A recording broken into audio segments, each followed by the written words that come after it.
35 degrees. 29 is the wind chill. And we want to go to our guests, Brian Sexton and Doug Gutslow. Did I get that right? No, it's Don Baldoff. Oh, I'm sorry. Don Baldoff. I was way off then. I apologize. That's okay. Brian Sexton and Don Baldoff. How are you guys this morning?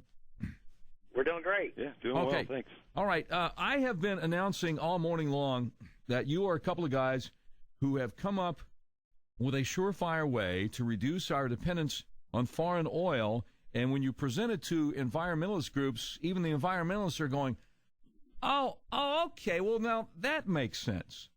So yep. I've been teasing the audience all morning long, well, actually since yesterday, and perhaps you can tell us what you guys have stumbled upon and why you think it'll work. Sure. Well, here's the deal. The big opposition has been that the state-controlled waters on the Gulf side is only 3 leagues, which is about 10 miles. Yeah. And so if you talk about Florida drilling, then they're kind of restricted to that 10-mile area. Well, the thing that... And nobody wants an oil derrick like right on the beach, in other words. Exactly. Right. Exactly. Okay. We don't want the oil derricks right on the beach either. But here's the thing, and I got to thank Ken Salazar, the Secretary of the Interior, because he's the one that pointed me in this direction last April when I told him what it was we wanted to do, because we wanted to get drilling in the 25 to 125-mile range off the coast so that we'd have a buffer between the beach and be able to drill. And he said, well, you need to read the Submerged Lands Act because that is what determines, what is federal waters and what is state waters. And so I did something he probably didn't expect me to do. I actually read the Submerged Lands Act. All 68 pages of it or whatever, right? Yeah, exactly. Okay. So in Section 1312, which is the part that defines what is federally controlled and what is state controlled, after it sets those boundaries based on what the Constitution was of the state at the time of the admission to the Union, then the very next line says, and I'm going to paraphrase here, you can read it online. Any claim heretofore or hereafter asserted either by constitutional provision, statute, or otherwise indicating the intent of the state so to extend its boundaries is hereby approved and confirmed without prejudice to its claim, if it has any, that its boundaries extend beyond that line. There you go. I knew Brian would have that thing right in front of him. So if I understand correctly, the state of Florida can just declare that we've got rights going out 125 miles, and you don't have to get anything passed. The Submerged Land Act says, okay, you got it. Exactly. That's exactly it. Wow.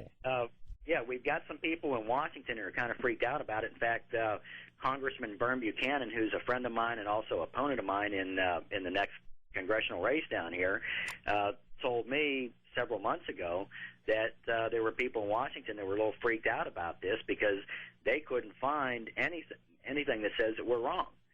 So we just have to, we've got to take the initiative to go ahead and do it. Now, what's interesting is back in October, I ran into Charlie Crist at a dinner down here in Tampa, and we talked about the Submerged Lands Act, and he actually showed some genuine interest in it and asked me to contact Frida in Tallahassee to set up a meeting to come up and talk to him more about it because he thought that it changes everything. Yeah. And then I did exactly what he asked me to. In fact, on his way out of the dinner, he came by and reiterated, call Frida Monday and set up this meeting. Okay. So I did, and called, and couldn't get through to Frida, or couldn't get the appointment. Finally, he came back and said, well, he was too busy to meet with me for the meeting that he asked for, and asked me to talk with Kathy Mears. And is that somebody on his staff? Yeah, Kathy Mears is one of his deputy chief of staff. Yeah. And so, he asked me to talk with Kathy, and then Kathy asked me to go ahead and put together a proposed executive order, because I said that's one of the ways we could do this was an executive order. And if we did this that way, then it would open up the doors for the legislature when they come into session, that they'd have a whole different set of parameters to look at for us to go out and drill and pump our own oil. So we put that together, and then, Kathy's been kind of a roadblock to getting that accomplished. And and we found out that part of that has to do with the fact that I'm running for Congress down here against the guy who's, the anointed candidate. He's the incumbent, and the big money people are behind him, and the same guy that's backing him backs Charlie Crist and Bill McCollum. And for political reasons, they don't want to see us, achieve this goal by doing the executive order and staking our claim, which I think is kind of cheesy myself. Forget the politics. Let's get the job done because it's the right thing to do for the people. Yeah. So then in December, I actually handed a copy directly to Bill McCollum, and we had about a 5-minute conversation about it. And again, he was interested. He said, "Gee, this changes everything. It's a game changer. I'm really interested in this." But then the big money guy down here, who is Bill McCollum's campaign manager in this area, got to him and said, "Oh, no, we can't give Don anything." Because you're running in a primary against an incumbent Republican congressman down there? Exactly. Okay. Exactly. But weren't you saying, though, that somebody else running for governor, Paula Dockery, is interested in it? Yep. Okay. Yeah. All right. We met with Paula Dockery, and she's very interested. And, she was kind of on the fence, but she even said the same thing. When you take these parameters where we can extend our territories out to 125 miles, put that 25-mile buffer on, and draw in the 25 to 125-mile range, that changes everything. Yeah, well, now, before we get lost in the tall weeds of who's for it, who's against it, and who wants a meeting or doesn't want a meeting, why is it that it would make a difference, say, to environmentalist groups like the Audubon Society or whatever, if you're saying, hey, we're talking about drilling like way offshore, not closer? Why is it that you've been able to turn some people around on this? Let me answer that, Don, please. Yeah, go ahead. The environmentalists we've spoken with, the only thing they hear is inshore drilling, and the amount of symposiums we've been to, the conference calls we've been on, that's all we hear about is inshore drilling and, quote, just completely lifting the ban in Florida, which is the 3 nautical miles, 10.25 miles. And again, that's not what we want to do. We want to set that buffer zone between 25 and out to 125 miles, and within the Submerged Lands Act, it states you can claim and extend your boundaries as long as it does not interfere with another sovereign state or country. I called the Coast Guard. We called NOAA.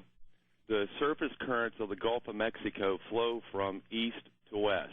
Yeah. With the platforms out beyond the 25 miles, even if there were an oil spill, one thing that we did also find out, and most people should know, is that oil floats. So if there is a leak, we're going to have plenty of time to clean it up. And with the oil being the surface currents of the Gulf of Mexico flowing from east to west, it's very, very, very rare that the oil would even have an opportunity to get to the beaches of the state of Florida. Yeah. So that's one area. That's really a main area that we've, turned a lot of heads and said, okay, well, that makes sense. And, it's funny with the Audubon Society, for example, we've got it on record. I'm not completely against offshore drilling. We just don't want it on our beaches, and that's not even the argument. We don't either. Oh yeah, nobody wants it on the beaches. Yeah. Right. Well, we've got Chamber of Commerce's here from Panama City all the way over to Pensacola who are just dead set against, quote, offshore drilling, unquote. And I don't know if you've had a chance to present this to them yet, but it sounds like you guys might hit the gold mine with this thing. Oh, yeah. Shannon Straub, which is a county commissioner down in Sarasota County. Yeah. I met with her, and she was dead set against it because, she says, well, you only got 10 miles to work with. But then as soon as I explained this to her, then she said, well, yeah, that changes everything because I think once you get 25 miles out, you're not going to see it. If something does happen, it's not going to come on shore. And she said under those circumstances, she would support offshore drilling. And I think that's it. And you're talking not just 25, but 25 to 125. I mean, right. Exactly. 25 would be the closest possible, but you could be talking 50, 60, 70, 80, 100. I mean, yeah, that's way on out there. Correct. In Section 5 of our executive order that was proposed in the interest of protecting the beaches of our state, no mineral recovery shall take place within the first 25 miles from the coastline. Yeah. Okay, well, look, we got to run to a break. When we get back, Dave Roshkalb, who is kind of heading up the Hands Across the Sand group that's going to be doing the big demonstration this weekend, he has been waiting on hold patiently, and we will try to get him on the line with you guys, do a little conference call here, and I'm sure he has some questions and stuff, because this is kind of new to everybody up here in the Panhandle. I don't think anybody's heard about it before. We are speaking with Brian Sexton and Don Baldoff.